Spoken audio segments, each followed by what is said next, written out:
So natay adron kato ilang hydro plant kani sa Lake Mainit. Kada silang hydro. Muni ang Lakefront Hotel. Kinsa tay gusto nga nga mag-overnight, mag-sleeping din sa Lake Mainit, na ilang hotel din ha. Ilang hotel sa Lake Mainit, Agusan del Norte. Subida ta subida. Liko rin ta pag subida. Wow.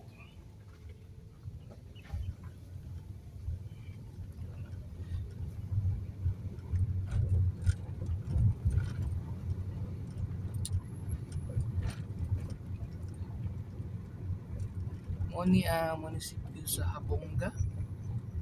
So kung gusto mo mong laag din ay daghang kalaagan nga inindot nga mga resort pod na sa ubos o sa unahan. Kung gusto mo mag-overnight, pwede na katulugan. Yan ay hotel nga sa Lake Mainit sa Habonga. Indot nga sa Habonga kay naka-overnight mi din ang tulugan dito. Pagka morning, naglaag mi sa among giadto nga resort. Nindot ta kay pag sunrise good, kita ng mga adlaw nindot kaayo. So to'y ganahan diha, laag lang mo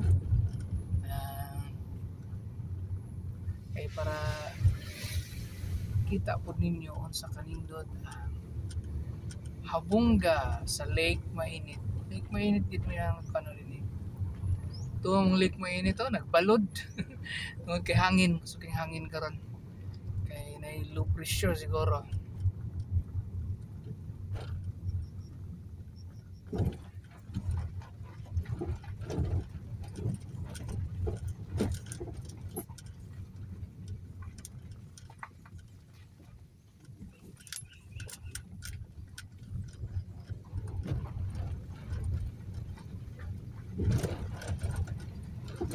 Ito sa hydro nila.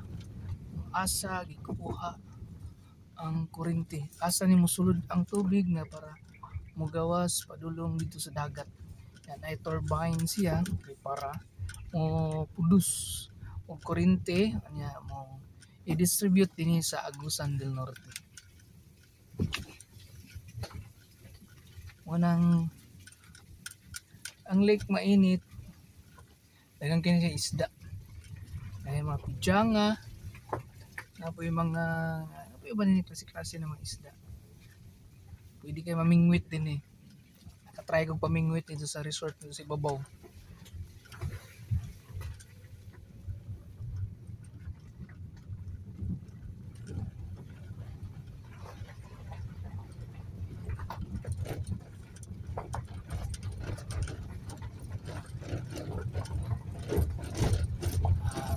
Dili pa lang siya din simentado din nga side.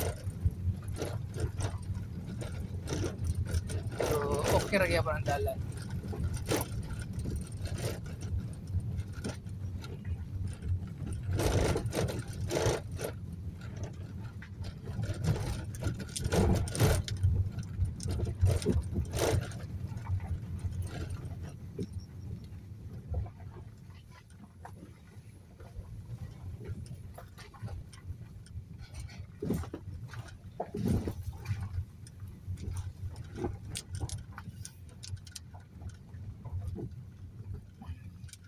Kaning bukid dinhi sa akong wala na ako.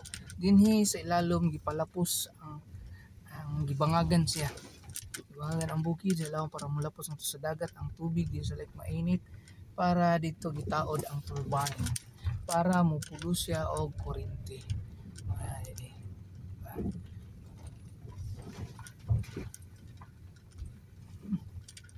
Mo dinhi ang entrance para sa na makita niyo sa ubos ng tanong dinhi siya.